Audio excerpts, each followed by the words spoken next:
Hi, Assassins! I'm Brooke. And I'm Cami. Welcome to Bookish Realms. We're just two girls who can't stop talking about fantasy books. Welcome to our deep dives of Queen of Shadows. This episode covers chapters 11 through 15 of Queen of Shadows. Like in past episodes, the chapter summaries and character discussion are spoiler-free, but the rest of the pod does include spoilers for all of Throne of Glass. This podcast is for mature audiences only. Cami, take it away, girl. Let's get into some chapter summaries. As a reminder, this is a non-spoiler section where we summarize the chapters we'll cover in this episode. So if you haven't read the entire series, but you have read chapters 11 through 15 of Queen of Shadows, you can listen to this section. Chapter 11. Aelin treks Kale and Nezrin to a secret meeting with Brullo and Ress, who are now rebel spies in the castle. They know Aelin as Selena, but when one of the guards recognizes Aelin, because she looks so much like Aedion, she takes control. Aelin tells the guards to avoid the southern wall of the castle gardens on the day of Aedion's execution and to wear red flowers so she can tell friend from foe. Chapter 12. Manon meets with Duke Parrington and Vernon Lochan, Elid's gross uncle and the Lord of Peranth. Parrington orders Manon to pick a coven that will breed with the Valg. Astern speaks out and Manon demotes her from second to third. Ouch. Back in her room, Manon finds a limping servant, Elid. Manon slashes Elid's cheek as a warning and realizes from her blood that Elid has diluted witch blood. Chapter 13. Arobynn calls Aelin to the Assassin's Keep, where he plays mind games and warns her not to betray him during Aedion's escape. Later, Aelin meets with Lysandra. They admit that they both changed and agreed to team up to destroy Arobynn once and for all. Chapter 14. Kale makes Aelin promise not to kill Dorian, even if she can't save him. In return, he reveals that destroying the clock tower will bring back magic. Aelin worries the king will trap her with ancient wordmark spells during the rescue, but luckily, Kale brought her old magic books. She starts hunting for protective spells. Chapter 15. Aedion is cleaned up and dressed for execution. The guards plan to use his own sword, the Sword of Orinth, to kill him. Welcome to character discussion. Here we'll do a quick recap of the characters from this set of chapters. For our main characters, we will discuss who they are, what we know, and give a golden line from this set of chapters. As always, this section will remain spoiler-free, baby. Alright, for our short summary, we are going to talk about Elid and Astern. Elid. Let's talk about our girl, Elid Lochan. She is a quiet presence with a whole lot going on beneath the surface, okay? She comes off as shy, limping, and a little obedient, but there is some sort of sharpness to her. She knows how to survive in a place where danger is around every single corner, and she's very good at playing the part people expect from her. But don't be fooled. Elid is no ordinary servant. She's careful, observant, and stronger than she looks. There's more to her than meets the eye, and something tells us that she is just getting started. And as we know, she has some witch blood in her bloodline somewhere. So interested to see what that's all about. Next up, we have Astern. Let's just say that she has been real testy of Manon recently, and because of that, Manon has demoted her from being her second to her third, which is crazy considering that there hasn't been a shakeup in the 13 in over 100 years. So imagine how pissed off she has to be for that to happen. Okay, and now to our main characters. For our main characters, we have Kale, Aelin, Manon, Lysandra, and Aedion. First up, we have Kale. So Kale is really in it this week. He is in full rebel mode, dragging his beat up body through the underbelly of the city, literally nursing bruised ribs because he let himself get distracted thinking about Dorian and Aelin, who, to be fair, are honestly quite a lot to think about. We see this old version of Kale peeking through, the one who used to care about law and order, who'd get riled up about illegal markets and shady deals. But now, he's way too deep in rebellion business for that. He's planning to take down the glass castle he once swore to protect. No pressure, right? He's also watching Aelin from the sideline with mixed feelings of awe and fear. She's all swagger and strategy, making moves that save lives, like Ress and Brullo's, while staying totally silent on whether Dorian will be spared. That silence, it is killing Kale. Then there's this intense face-off with Aelin. Kale tries to play hard. He threatens her court to stop her from killing Dorian, and let's just say it does not go over well.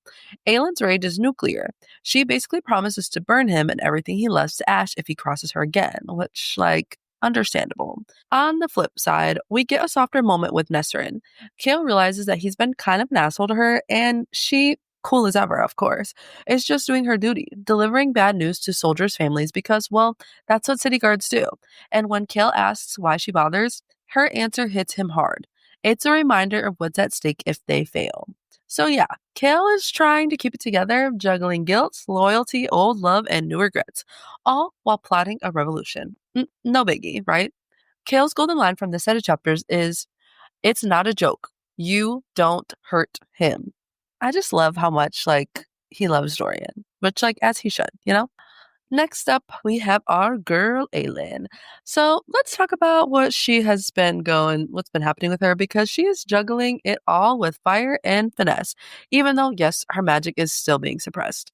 First off, she wakes up in Rifthold alone. No Rowan, just cold sheets, a chill fog, and a heavy heart. She's dreaming of him, missing him, but also reminding herself that she doesn't need him to be strong. It's one of those bittersweet moments where she's clearly craving connection, but also trying to prove that she can carry the weight solo. And let's just say queen shit, because yeah, as she is. But she doesn't have time to mope because the mission is on. She is laser focused on rescuing Adian, and nothing, I mean nothing, is gonna fuck that up. Not even a Robin's creepy games. When he tries to pull power moves and lecture her about not delivering a Valg demon like she promised, she shuts it down. She is not risking Adian's life for his twisted curiosity, and she is not afraid to remind him that she is no longer his little assassin. And then, plot twist, there is a moment with Lysandra. Yes, that Lysandra. The girl that Aelin used to hate. Well, it turns out all those years of rivalry, courtesy of a Robin's manipulative scheming, Aelin finally sees the truth and apologizes. A rare, raw thing for her to do, because we know that our girl, she's not apologizing unless she really feels like it's necessary. And guess what? Lysandra forgives her instantly, offers friendship like it's the easiest thing in the world. And Aelin, she is still aching from the loss of Nehemia, and she almost pushes it away. But she doesn't. She lets it in, and she says yes to their friendship. It is this beautiful little moment of healing between two fierce women who were once enemies, and now they're allies. So, to sum it up, Aelin's balancing heartbreak, strategy, old demons, and new friendships, and doing it all with that signature fire, even when it's bottled up. Aelin's golden line from this set of chapters is, quote, "I think I rather like you, Nesrin Falik." Next up, we have our girl. Let's check on the baddest witch in the skies, Manon Blackbeak. And yep, let's just say she is not in a good fucking mood at all. First of all, the Duke is summoning her nonstop for meetings with this smug, creepy man named Vernon, who clearly doesn't respect her nearly enough. And you do not disrespect Manon unless you have a death wish. She is stuck in bureaucratic nonsense when all she wants to do is be up in the skies with her 13, doing what they are actually born to do, which, yeah, I feel that. But the real tension this week, it's with Asterin. Asterin, who is usually her loyal second, stepped out of line, and Manon's response is brutal. She demotes her, drops her from second to third without even blinking. And listen, Manon doesn't do emotional outbursts or second chances. This is a big deal. But when Asterin pleads with her, there is something different in her voice, something soft, and that rattles Manon just a little bit, even if she won't admit it.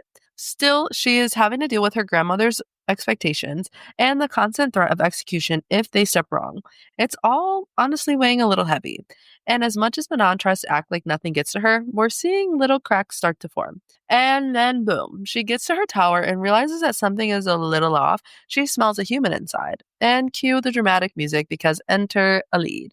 So yeah, Manon is in power, under pressure, and one wrong move away from chaos. But let's be clear, she is still that bitch and she is still in control. But honestly, right now, just a little barely. Like she's just barely in control, to be honest. And we cannot wait to see what she does next. I wonder what happens. I mean, I know what happens, but you probably don't know what happens. But anyways, Manon's golden line from this set of chapters is, "We are to be your army, not your whores." Which, yeah.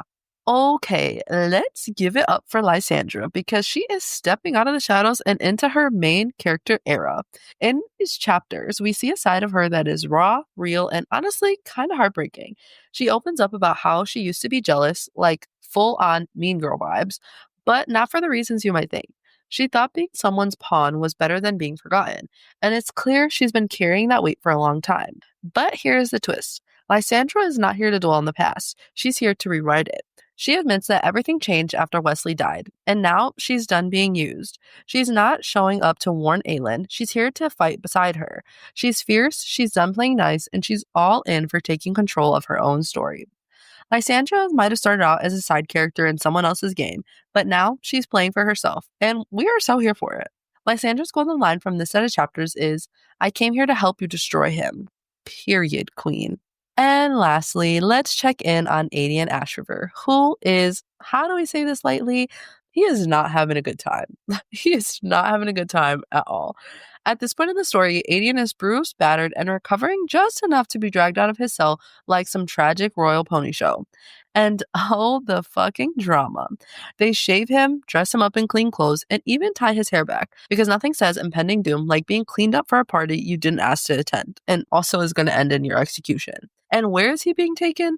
To a ballroom, of course, with flowers, banners, and a stage set for Dorian's birthday. But let's be real, it's really for his big, finale. It's all very elegant if you ignore the part where, again, he is supposed to die at the end. Okay, he's supposed to die at the end of this. But Adian, he has still got some fight. He's noticing everything. He's taking out every guard, every exit, every trap that's being laid. They might have chained him to a platform, but he's already planning, how to get out of this shit. He's eyeing that decorative stool like it's the last weapon of choice. So yeah, Adian's exhausted, cornered, and surrounded, but he is not going down easy. He's holding out for just the right moment, and something tells us it's going to be a good one. Adian's golden line from this set of chapters is, it was just a matter of finding the right moment to meet the end of his own choosing.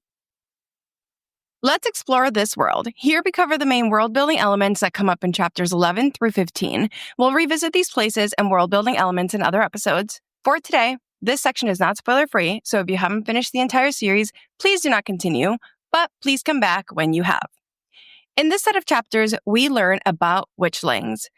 Among the Iron Teeth witches, witchlings, which are young female witch children, are considered sacred. All witchlings are born female and are viewed as a direct gift from the three-faced goddess. Their births are rare, and their presence is deeply honored within each clan.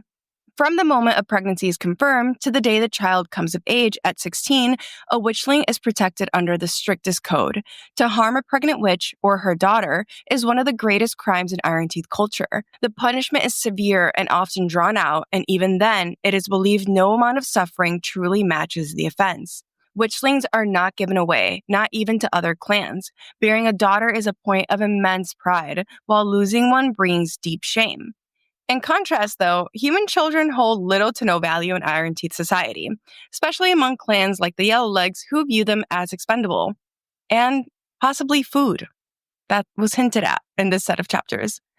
But witchlings are the future of the clans, and their survival is tied to legacy, power, and the will of the three-faced goddess herself. This is our analysis and foreshadowing section, which is not spoiler-free. Okay, we will break down parts of the text that tie into or foreshadow future events in this series. If you have not read all of Throne of Glass, please do not continue. First off, a recap. Previously on Queen of Shadows, Aelin and Chaol reunited, argued, and officially ended things. He filled her in on Adian's capture and Doran's possession. Aelin agreed to Robin's deal, help her save Adian, and she'll deliver him a valid demon. Robin sent Aelin her old assassin suit. Lysandra showed up with his plan and brought Evangeline, a scarred girl she saved from sex work. She revealed that Robin had killed Wesley, who had planned to rescue Aelin from Endovier. Lysandra warned her, don't trust a Robin. In Morath, Manan and 13 hate their new posts. Kaltain wears a wordstone collar. Manan was sent to scout the wild men in the mountains. In the dungeons, Dorian visits Adian. Adian tries to reach the real Dorian, but the Valg won. The Valg ordered healers to heal Adian's infection and keep him alive for the execution. And done. Chapter 11 starts with Chaol's POV. He's visiting the Shadow Market, which we learn was supposedly built on the God of Truth's bones. But Chaol reveals that there is no God of Truth, as far as he knows. We'll get more on that as we go on in Queen of Shadows. But this market sells anything illegal or rare. Drugs, clothes, people, and more. We cover the Shadow Market and world building in episode 1 of our Queen of Shadows deep dives, so if you need a refresher, check that out. Chaol first visited the Shadow Market weeks earlier, desperate and cautious. On this night, though, the market is crowded but distracted, which helps Chaol and Nezrin move unnoticed. Chaol remarks how, quote, once, long ago, Chaol might have cared about the illegal substances, about the vendors selling whatever they pleased. He might have bothered to try to shut this place down, but now they were nothing but resources. This is a great reminder of how much Kale has had to change and shift his sense of morals/ethics. The Kale we meet in Throne of Glass or Crown of Midnight would have never, ever, ever visited the shadow market. He would have shut it down. But now Kale has to see these places as resources because this is the situation that he's in. And Nesrin is with Kale in the shadow market, which isn't great since she is a city guard still. Kale spots their rebel allies disguised as knife vendors right where they'd planned to meet. Nesrin pretends to browse while the meeting goes down, and we learn Kale is sore from an earlier fight against the Vel, where he was distracted by everything going on with Dorian and what Aelin had said. Kale took a hit to the ribs because he was distracted, and we see just how much pressure Kale is putting on himself. He reminds himself that he can't make any more mistakes. Their allies, Brillo and Ress, make small talk while keeping cover behind the knife stall. Ress tries to tease Nesrin, but she shuts him down, telling him that the city guard sees more than a palace princess, which again, we love Nesrin. Like, slay. We love her. The swap goes down. Brillo hands over the maps of the layout of the party in the castle. Kale asks if Ress and Brillo think the new captain of the guards expects anything. Ress replies, no, the bastard just wants to demean us. He probably thinks some of us are loyal to you, but we'd be dead if he suspected any of us in particular. I cringed reading this because the foreshadowing honestly just really, really hurts. Later in this book, Kale will find the bodies of Ress and Brillo hanging from the castle fence because the king did indeed suspect them of being loyal to Kale. Ress and Brillo know the risk, but chose to help Kale anyways. That loss becomes another thing that Kale has to work through in Tower of Dawn. As Kale tells him to be careful, someone shows up, Aelin. She tracked them to the shadow market because, honestly, of fucking course she did. Aelin teases Ress and Brillo and calls out Kale for keeping secrets. Kale is super tense and frustrated. He's scared her presence will draw unwanted attention. And Aelin says that she needs to speak to Brillo and Ress, and Kale had shut her out. So what option does she have? During all of this, Nesrin steps back, either keeping watch or staying out of Aelin's way. Kale refers to Aelin as queen in his internal thoughts, which kind of makes him spiral. Kale thinks, quote, queen, the word struck him again. A queen of the realm was in the shadow market, in head to toe black and looking more than happy to start slitting throats. He hadn't been wrong to fear her reunion with Aedion, what they might do together, and if she had her magic, and then he trails off in his own thoughts. We said this last episode, but we have to mention it again. This is what Kale and Aelin have so many issues in this book. He does not recognize or trust her because he doesn't feel like he knows her. Kale is absolutely overwhelmed by the reality that Aelin is now a queen. But more than that, she's also powerful in a way that he doesn't really know, dangerous, and unpredictable. He also can't help but note the juxtaposition of a queen being in the shadow market, but also Aelin basically just blends in because she's like duplicitous. She's like, what's it called? Layered. She's layered, okay? Kale is very concerned about the chaos that Aelin and Aedion could unleash if she is successful in freeing him. That, plus Kale's fear of her magic, makes him feel very unsettled. And something interesting happens. Brillo quietly asks Aelin to show her face. Aelin reveals part of her face and warmly greets Ress and Brillo. But Brillo studies Aelin, looking at her face and eyes. Brillo realizes her plan and that she's going to rescue Aedion. Aelin confirms that is indeed her mission. Kale pushes back, warning her not to risk Brillo and Ress's lives or the rebel intel they provide. Kale accuses Aelin of only caring about Aedion and not Dorian, which, again, that is his issue. Once again, things are getting very tense between the two of them. They literally, in most of this book, cannot meet without having a fucking argument, which felt. Yeah, it's bad. This is just the beginning. Literally just the beginning. Anyways, despite their bickering, Brillo stays calm and asks Aelin what she needs from them. When he refers to Aelin as lady, Kale realizes that Brillo knows what's up. Quote, oh, the weapons master definitely knew then. He must have seen Aedion recently enough to have recognized those eyes, that face and coloring. The moment she pulled back her hood, perhaps he had suspected it for months now. Brillo has honestly, he has put the pieces together. He knows that Selena isn't just Selena. She is Aelin Ashriver Galathinius. And when Kale sees Aedion for the first time in Air of Fire, his first thought is how they are basically twinsies. They're literally twins. And now that Brillo has seen Aedion and knows that Aelin's mission is to rescue him, he knows who and what she is. But Aelin surprises Kale. She warns Brillo and Rest to keep their men away from the southern wall during Aedian's execution and tells them to wear red flowers on their uniforms as a signal. Rest thanks Aelin, realizing she just spared their lives. Despite this, Kale wonders how much blood Aelin will spill soon and realizes that her plan is going to turn the glass castle into a battlefield. Most of all, Kale is worried because Aelin still hasn't said whether she plans to save or to kill Dorian. Then we enter Aelin's POV. She knows that someone is watching and following her, but she goes into the Royal Bank of Otterland anyway. Using a fake name, she accesses her accounts and scopes out the master's office. While the banker steps out, Aelin pockets the gold key to his files.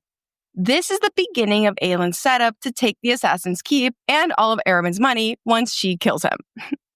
After Aelin collects her money, she leaves the bank and takes the back alleys.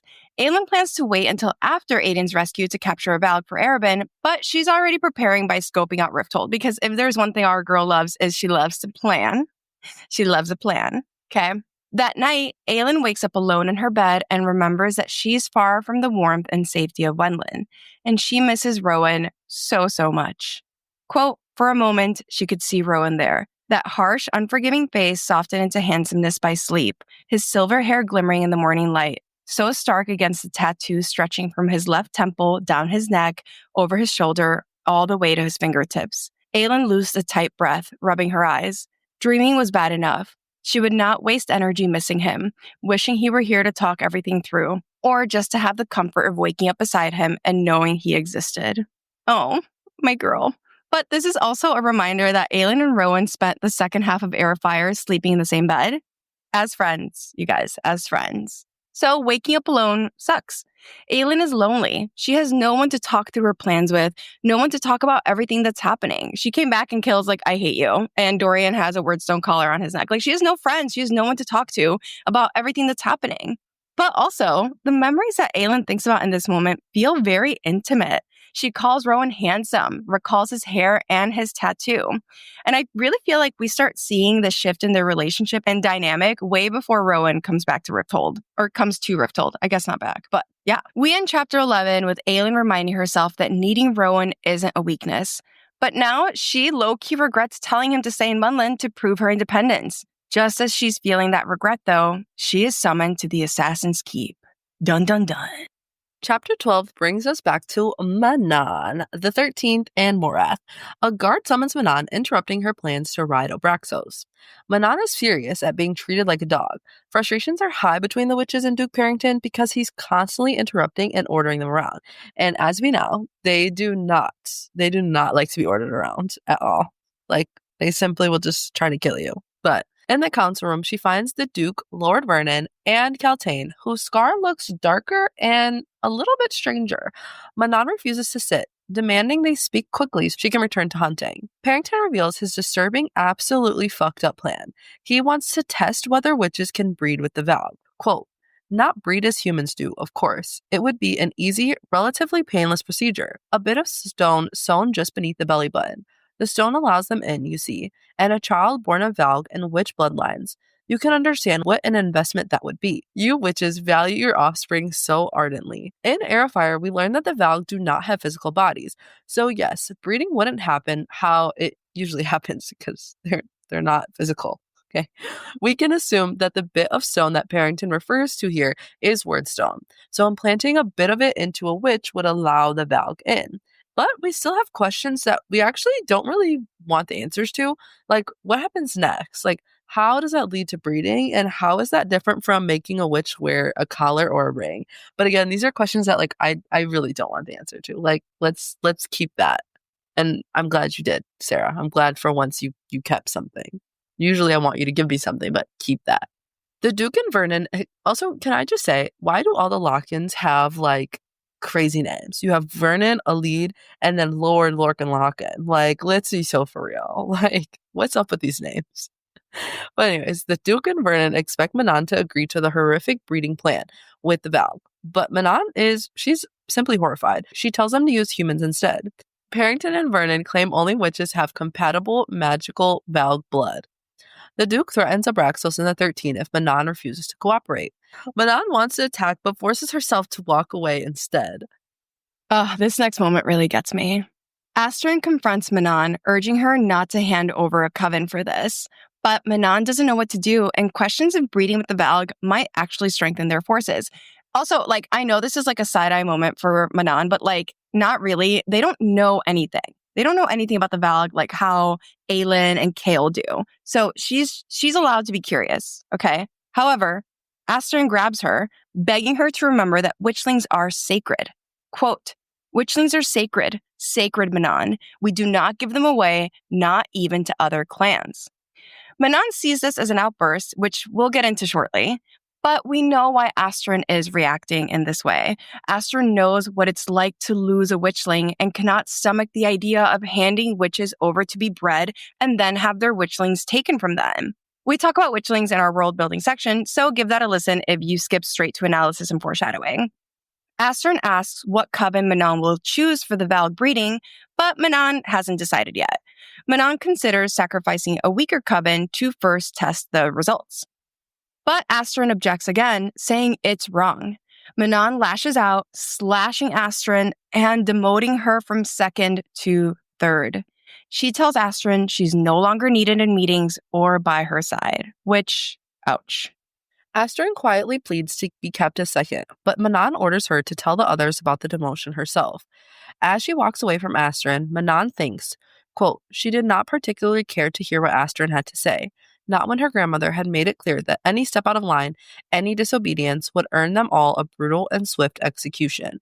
The cloak around her would never allow her to forget it. When this goes down, it is easy to categorize this as a cruel moment/decision by Manon. But when we enter Manon's internal thoughts, we see exactly why she did this. This is her way of protecting Astrid and the 13 from her grandmother. Manon's grandmother threatened all of them, which, honestly, again, fuck her, as a way to keep Manon in line. Manon doesn't say it here, but she's terrified of what her grandmother might do to the 13 if she hears the resisting or disobeying. Manon wants to protect them, but she can't tell them why she feels forced to fulfill Parrington's requests. Manon dismisses Astrid and approaches her room. She smells a human inside, which let's go Elide, let's go Elide. And I love Elide's introduction because their first interactions are so interesting. Manon immediately clocks Elide for pretending to be meek and afraid. Manon quickly realizes the girl is faking her fear and is actually quietly assessing everything. Remember, tricky Elide, okay? She's a tricky girl. Manon notices Elide's mangled leg and that she's chained up to prevent her from escaping, which, how far did you think she was going to get? Honestly, let's be for real. But whatever. Elide introduces herself as Elide and tells Manon that she's the niece of Vernon Locken, Lord of Paran. But Manon suspects Elide was sent to spy and threatens her. Quote, Manon sliced her nail underneath Elide's chin, leaving a trail of blood in its wake. And just because, Manon pulled back and sucked Elide's blood off of her iron nail. It was an effort to keep her face blank as she tasted the blood. The truth it told. I want to insert the witch pointing TikTok sound here. Do you know what I'm talking about? I'm like, witch! Because that is exactly what Manon can taste in Elide's blood. That she has witch blood somewhere in her lineage. And that sets off Manon's immediate interest in Elide. Immediate. She's like, wait, you're one of us. Manon lets Elide leave her room, but as she leaves, Manon thinks, quote, it had been amusing at first to let the girl think Manon had been fooled by her cowering, sweet-tongued, harmless act. Then Elide's heritage had been revealed, and Manon's every predatory instinct had kicked in as she monitored the way the girl hid her face, so her reaction would be veiled, the way she told Manon what she wanted to hear, as though she was feeling out a potential enemy. Manon is seeing straight through Elide's act. Elide is a sneaky, tricky girl, and honestly, we love her for it, TBH. Elide has hid her reactions and has felt out situations and people, honestly, her entire life to basically survive. And at this point, Manon doesn't know that Elide has no clue that she has witch blood in her lineage. But because of that heritage, Manon, she is like, I need to lock in. I simply need to lock in. This is one thing that I wish Sarah would have actually given us. I would have loved to see more of the elite, I would have loved to see a lead part of the 13, flying in the skies. I would have loved that moment. I think that would have been so cool. I don't know. Maybe it's just me. Manon wonders if Alid could still be a spy. She walks over to her desk and notices that Alid left her fingerprints all over the map of the continent. This is also when we learn that Alid smells like cinnamon and elderberries, which, like, hello, Alid kind of wins the SJM scent lottery because cinnamon and elderberry smells so good. Like, it actually smells good. And Manon and the 13 will be keeping a very, very, very close eye on Alid. Later, Manon and the 13 land in the war camp. Everyone is adjusting to the change in order of command. Quote, having Sorrel in Astron's position was strange, as if the balance of the world has shifted to one side. Even now, their wyverns were skittish around each other. Though neither male had yet launched into outright combat, Abraxos usually made space for Astron's sky blue female, even brushed up against her.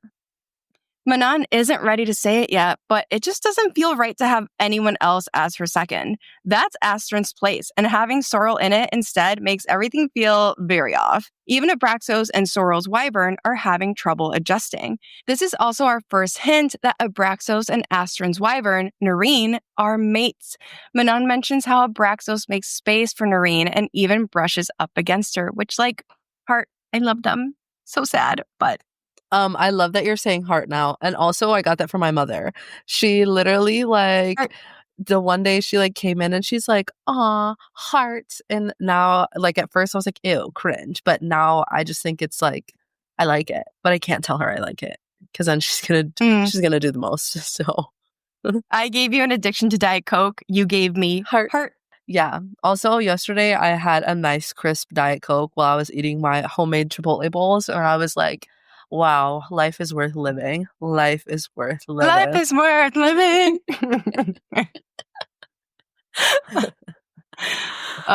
We're too much. We are too much. Manon inspects new weapons from the blacksmith and asks if they can be made even lighter. The blacksmith, who has no tongue, by the way, seems to understand her reasoning. Lighter gear means that wyverns can fly better in battle. Sorrel supports Manon's decision, but brings up concerns about Astron's demotion. Sorrel tells Manon that right now their lives feel kind of pointless at Morath, and it's affecting the 13. Also, like, can we just say that Manon has like not had a break since like they've gotten to Morath? Like, Astron's been breathing down her neck, now Sorrel, and Manon's like, I just want to live. I just want to go to battle, and you're all coming to me with this shit. But anyways.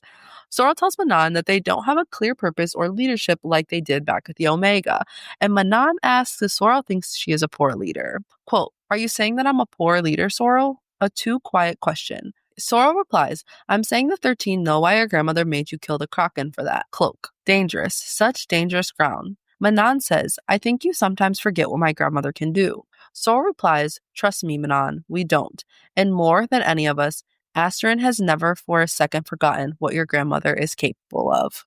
And Manon still hasn't realized that the 13 are literally, they're all about her, not for her grandmother. They see exactly what is up, but Manon isn't ready yet, and honestly, that's okay. And the 13 are waiting patiently for Manon to wake up. Like, they just want to be like, wake up, girl, and stand up for what is right. But Manon's focus is on protecting them. However, this is the first hint that we as readers get that something went down between Astrid and her grandmother. Something that Manon still doesn't know about yet, which I don't think she actually finds out about this until, is it Empire of Storms that she finds out, or is it later in this book? I don't remember. I think it is in this book, but you know what? It is. I don't know. It is in this book, book because I think it's like right before Manon's grandma like almost kills her. It's crazy how much happens in this fucking book. But anyways, when she finds out what the matron did to Astrid and her witchling, Manon is beside herself. But right now, she can't quite decipher exactly what it is that Sorrel is getting at. Manon stays silent, but this conversation unsettles her. She tries to pretend the tension she felt was just hunger as the blacksmith returned with more weapons. Chapter 13 brings us back to Aylin's POV. She was summoned by Arabin to the Assassin's Keep. Quote, Aylin didn't know whether she should be comforted by the fact that despite the changes 2 years had heaped upon her life, despite the hells she'd walked through, the Assassin's Keep hadn't altered.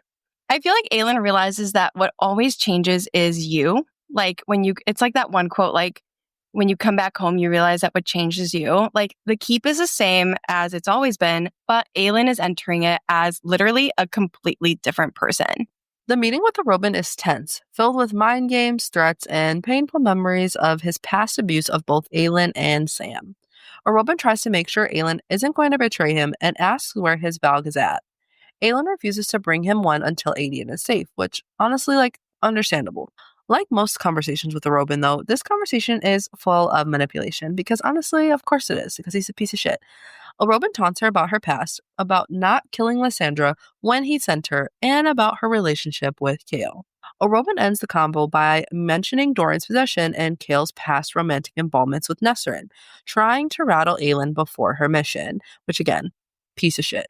Quote, it was her turn to blink. She'd known Kale had at least one lover other than Lithian, but Nesserin, and how convenient for him not to tell her, especially when he'd thrown whatever nonsense he believed about her and Rowan in her face. Your fairy prince, he'd snapped. She doubted Kale had done anything with the young woman since she left for Wendelin, but she was feeling exactly what Robin wanted her to feel. Are Aelin and Kale over each other? Yes, but jealousy is jealousy, babes. It just happens, you know? And Aelin has no clue that Kale and Nesrin used to hook up, and she can't help but be a little shooketh. She is a little shooketh by this reveal, especially after Kale's petty little comments about Rowan, her little fairy prince.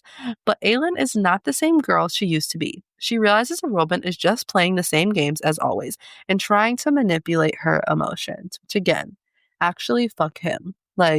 Literally fuck him. Okay. Robin takes one last shot at Aelin during this meeting, telling her that Kale visited him. Aelin pretends she sent Kale and ends their meeting. Aelin returns home to find Lysandra waiting with food, as planned. They discuss Wesley's letter, their past, and Arobyn's manipulations. Lysandra admitted she used to envy Aelin, but began to change after Sam's death and her time with Wesley. Aelin brings up Lysandra's previous visit. Aelin says, the other night, you didn't just come to warn me about Arobyn. When Lysandra raised her head, her eyes were frozen. No, she said with soft savagery. I came to help you destroy him. Let's fucking go. Lysandra, I love her. I love this. I love this. Also, another great friendship born out of mutual hatred for a shitty man. We love to see it. We love to see it. Also, I feel like our listeners must be like, these two bitches hate men. But we don't. We're girls here. We're girls here. That's all. However, their convo continues. Lysandra knows Aelin's revenge is for Sam, and she wants her own revenge for Wesley. Both women acknowledge their shared pain and their past mistakes. Aelin apologizes for how she treated Lysandra in the past, and Lysandra says that they were both young and stupid. They agree to work together now as allies, not enemies. Lysandra tells Aelin, if you're in, I'm in. And Aelin is so excited to have a girlfriend again. She is so excited. Because, honestly, what's better than having, girlfriends? I'm sorry. They're literally the best.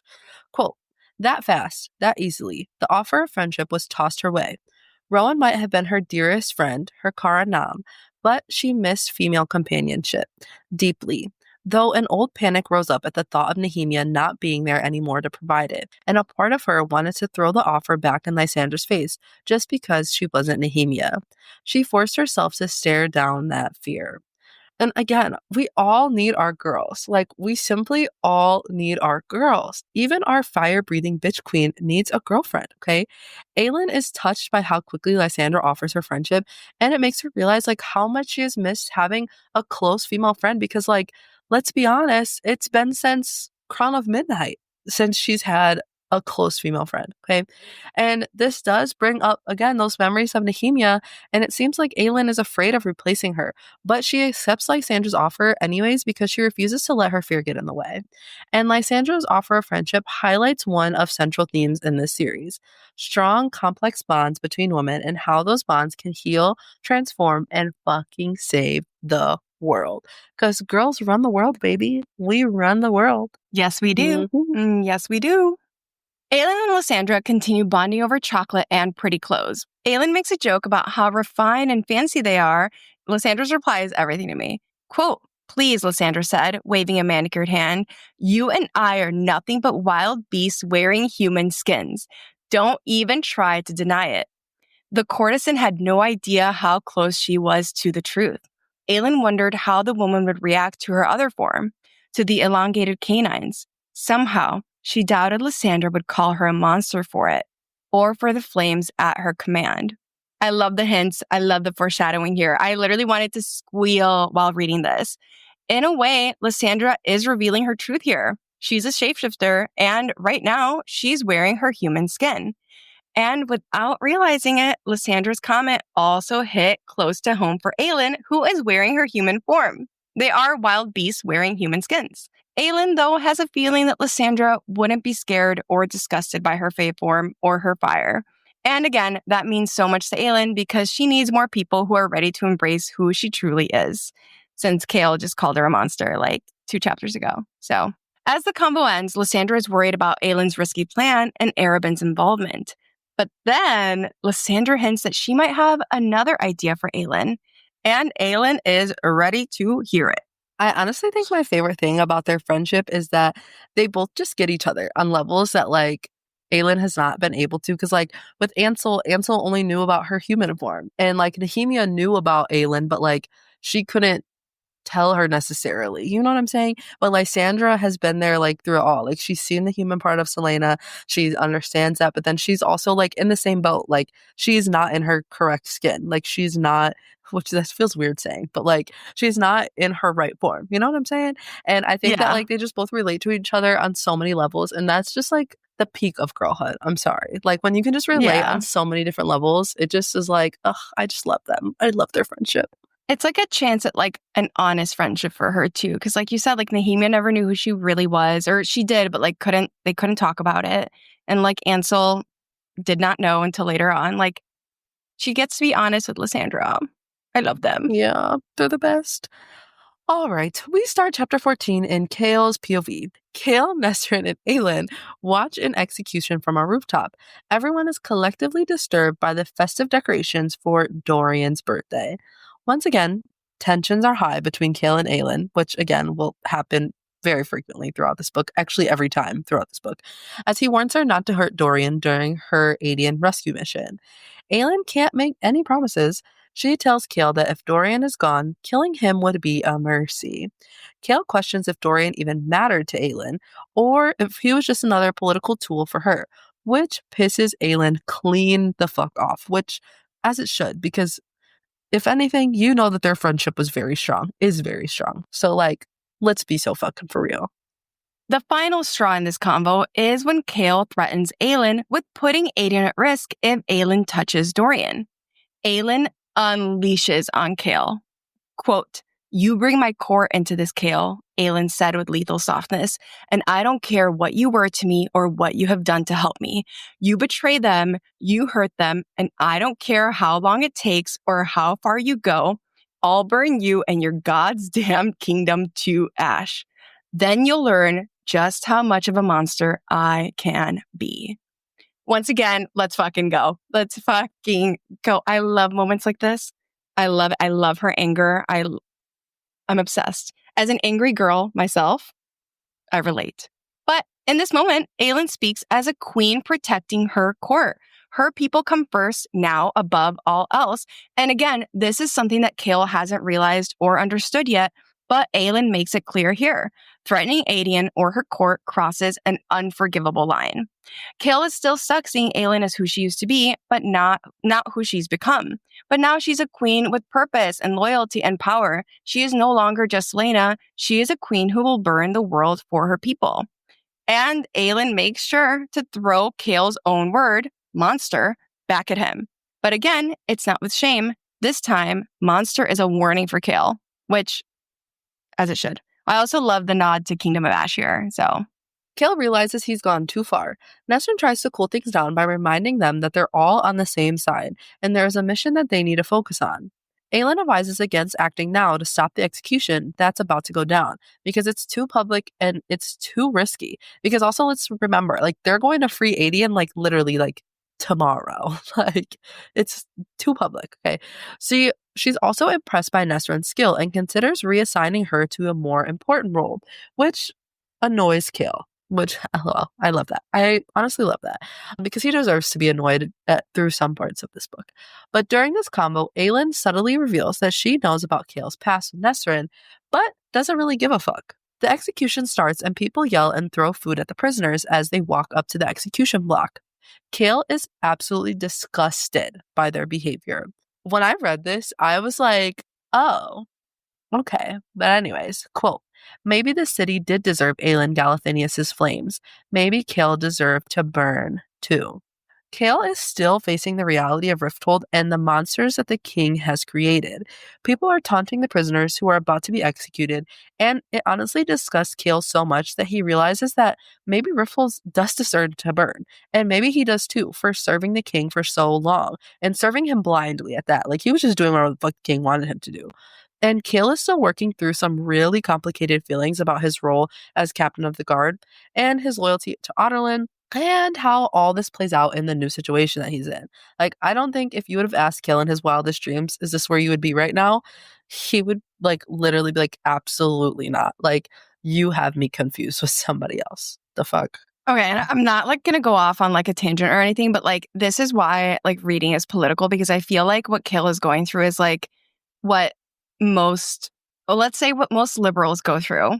I'll say that when you're like 20 and like entering college and you've been like saying the Pledge of Allegiance and like, yay, America, and like the American dream. And then you start really like dialing in and realizing like, oh, like we're the bad guys. Like we're the bad guys in like almost every situation. And like, it's a lot to unpack. Like you can love America, just like Kale, I think still loves Otterlin and he loves Dorian and he loves what like Dorian represents. You can love America, but still like have criticisms about it. And I feel like that's what Kale is going through here. He doesn't realize that like you can have both because again, the man's prefrontal cortex is not fully developed, but like we're getting there. We're getting there. But it is difficult. It is difficult to like unpack like your love for country and people and like see it through a critical lens. It's really hard. Anyway, back to the execution, because the guards begin the execution early, forcing a man to his death as the crowd applauds. Again, like this is like what the king has created. Like this is the kind of people that live in Rifthold. Like they will applaud as someone is being executed because that's how like far from like humanity we've gotten. I'm sorry, I don't mean to cut you off, but again, this just like so many things that happen in this book mirror where we are right now in our society, and it like is actually really freaky. Like Cami was just saying, reading is very much political. I'm sorry. Like reading this just makes me a little sick to my stomach because the reality is that we're all going through this right now. Like it's fucked up. Seeing the violence, though, in the execution triggers a memory for Kale. He recalls Dorian screaming during Sorsha's execution. Quote, then Kale was in another room in the castle that had once been his home, listening to the thud of flesh and bone on marble, red mist coating the air, Dorian screaming. Oathbreaker, liar, traitor. Kale was all of those things now, but not to Dorian. Never to his true king.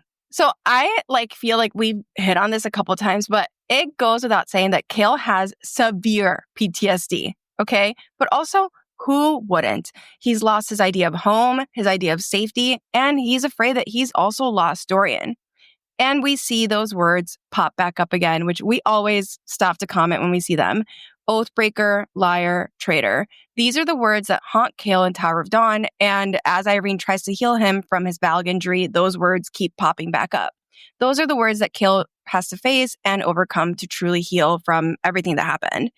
But we see that again, Kale finds some comfort in knowing that he would never be an oathbreaker, liar, or traitor to Dorian, who he considers to be his true king. And this is what we've been saying as we read through Queen of Shadows. Kale's loyalty to Dorian is what centers him right now, which is why he like spirals out, like crashes out whenever Aelin is like, he might not even be in there anymore because Dorian is his anchor and it like guides his only real sense of self that Kale has anymore. Kale has no idea who he is anymore other than Dorian. Dorian.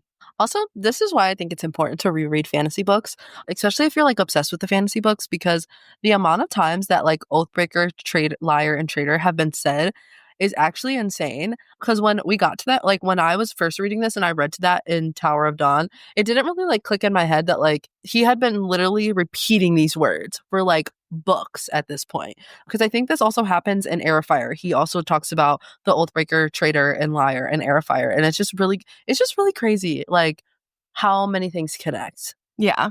That I think that's because like if you really like take Kale's true trauma, his true trauma is that like he lost his entire sense of self.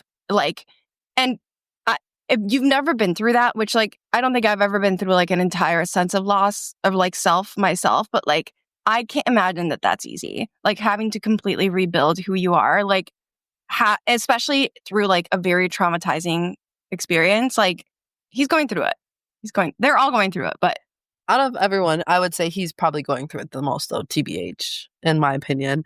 Like, even though I hated on him, like looking back now, like he's just a human. Like he's simply just a human. And like I don't know how I would react if like all these crazy things were happening. Even as much as I love fantasy books, like I don't know what I would do. Like if I knew that like there was these crazy Valk things and then like magic, like it's too much. It's too much for the brain to comprehend. And I think that's why they don't let us see the aliens. Like it's too much. okay. Whoa. No, I agree though. I've told Katie, like, if the zombie apocalypse happened, like, I'm not a survivor. No. Like, I will lay down in the street and die. I don't want to fight. I don't have that in me. And so I think it is beautiful that obviously these are characters, but like that they do fight back. But yeah, it's been a tough road. Yeah. Also, I feel like my greatest accomplishment through Bookish Realms Pod is that I like reformed you into a Kale lover. I feel like I was like, no, but like look at his layers. Like he's got layers, Yeah. you know? There's like there's reasons why he's saying the things he says. Yeah. I love Kale. Because when we first started this, I was simply like, I hate Kale. I hate him. But like it was never like true hate. Like I didn't actually hate him. I just don't like him in this book. Like this book, he takes a lot of L's. And I think that like it was hard. It took a long time to like get that bad taste out of my mouth. But then once you get like his POVs and stuff in Tower of Dawn and like see everything, like I think like you come to like him a little bit. But I don't know. Yeah. But we're here now. I think this is where we are. This is why we have to have a script because we just went off for 10 minutes. Okay. Because of this traumatic execution experience, Kale finally tells Aelin what he knows about freeing magic, which, again, I was like, wow, he just said it like that. Okay, period. Kale tells Aelin that destroying the Wordstone Clock Tower will break the spell and free magic. But this makes Aelin realize the king could trap her and Adian with word marks. She would need her books to use counterspells to protect them. And thankfully, this is his win for right now. Kale reveals that he grabbed her books as he ran from the castle. Again, a point for Kale. We will give him a point. Together with Mesrin and Kale's men, Aelin attacks the execution platform and rescues the last two prisoners from being executed. Because I don't think we've said this, but like maybe I'll put this at the top, but like executions are happening daily in Rifthold. So like they are trying to intervene in this execution. And after they save these two prisoners, Nesrin goes to visit the fallen man's family herself because it reminds her of what's at stake if they fail. Because remember, there were three prisoners. One did get executed. That's when people were clapping. And then they saved two of them. We end chapter 14 in Aelin's POV. That night, Aelin moves across rooftops. She avoids the streets as she trails the guards because she is studying their routes and responses after they rescued the prisoners.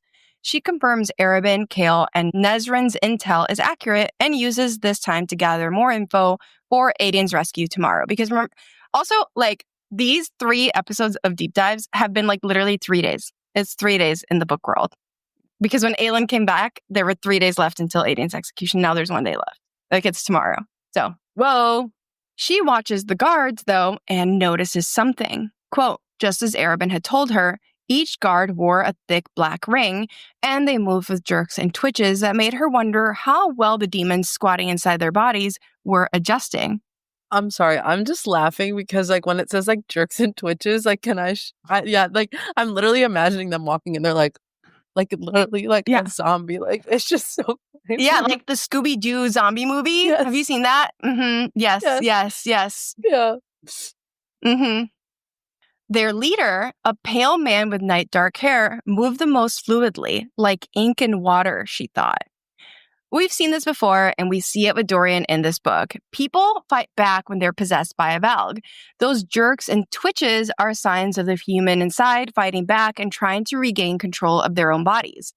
The only one who isn't twitching is the leader of the guards. We don't learn if this leader is wearing a ring or a collar, though Aelin does say that they're all wearing rings, but it's hard to tell if she's including the leader in that description. And him having like night dark hair, it's giving like different layer of Valg, but we don't know.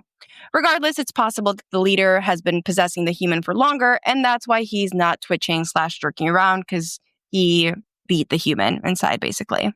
Aelin continues to scout the city and confirms patrol routes. Our girl is preparing for all the chaos that is to come because, of course, she does. Of course, she is. She's ambushed by Valg-infected guards, but kills them all. Again, queen shit. They bleed black blood and smell like ass. LOL, JK. She says they smell like vinegar and curdled milk, so, like, actually, that's basically still smells like shit. At dawn, Aelin studies her spell books, gears up, and locks in. Today, she rescues Adian, her boy, her homeboy. Our final chapter for this section is from Adian's POV. The first line of this chapter is, Adian Ashriver was ready to die. So we'll let that set the tone for you. Adian has recovered enough from his infection to walk. The guards clean and dress him up, wanting him to be presentable for his public execution, his big finale, if you listen to the character discussion. Adian has marched through the castle, surrounded by guards at every turn. The ballroom is decorated for a celebration, but he's worried because it's clearly a trap for Aelin. Adian is chained on a platform with the Sword of Orinth nearby, but he plans to fight when the time comes because, of course, he's going to go down with a fight, as he should. Quote, it was just a matter of finding the right moment to meet the end of his own choosing. Aiden is refusing to let Otterlin or the king control how he dies. He wants to die with honor and on his own fucking terms. And because Aiden is a warrior and a general, he sees it as his duty to go down fighting. And even when facing death, Aiden shows his pride, his loyalty to Terrasen and to Aelin, and his refusal to be broken by the king. Love that for him. And that wraps up this set of chapters. Okay, and next we have our favorite moments. These are moments from this set of chapters that we honestly really just loved. My first favorite moment happens between Lysandra and Aelin after they've established that they're going to be friends and bring Erebin down, which I think I also read this in Analysis and Foreshadowing, but I'm going to read you the quote. Quote, please, Lysandra said, waving a manicured hand, you and I are nothing but wild beasts wearing human skins. Don't even try to deny it. The courtesan had no idea how close she was to the truth. Aelin wondered how the woman would react to her other form, to the elongated canines. Somehow, she doubted Lysandra would call her a monster for it, or for the flames at her command. I love this moment because, one, I love Aelin and Lysandra's friendship, but also because they're being real with each other in a way that I feel like only girls can be real with other girls. In general, and we say this like 100 times in this podcast, but female friendship is beautiful. And I think the way that SJM sets us up to like dislike Lysandra and the Assassin's Blade, but then basically makes her Aelin's bestie is just so real, because I love the way that they like grow up and mature and come back as friends and kind of realize like, oh, we like have things in common and also experiences in common, and like life has been the same for us in a lot of ways. And I just think it's beautiful. My second favorite moment is Aelin putting Kale in his place, because I love Kale. Okay, I do. But he deserved it in this moment. Quote, you bring my court into this, Kale, Aelin said with lethal softness, and I don't care what you were to me or what you have done to help me. You betray them, you hurt them, and I don't care how long it takes or how far you go. I'll bring you and your God's damn kingdom to ash. Then you'll learn just how much of a monster I can be. I love this moment. Honestly, I have no other reason other than it's just a badass moment. Like, I love when she reads anyone to Philip. But I think also it's like a sneak peek at what kind of queen Aelin will be and how she will defend her people. And I think I said this when I think I read this in Analysis and Foreshadowing, but I also love the little nods to like Kingdom of Ash. So those are my two favorite moments. Those are so good. There's just so many good moments in this. Honestly, like this whole series. Like if we could just like quote the whole book, I honestly think we would. But I have 3 favorite moments from the set of chapters. I'm sorry. So sorry. Whoa, off script. 3. So sorry, girl. I couldn't decide. And I was just like, I have to do all 3. So my first favorite moment is when Aelin is missing Rowan in the bed, and it goes, quote, "She swallowed hard, her body too heavy as she rose from the bed. She had told herself once that it wasn't a weakness to need Rowan's help, to want his help, and that perhaps there was a kind of strength in acknowledging that. But he wasn't a crutch, and she would never wanted him to become one." So I just think like prior to this, she has always seen people as like needy in some sort of like way in a sense, and she's never really had somebody that she can like truly lean on.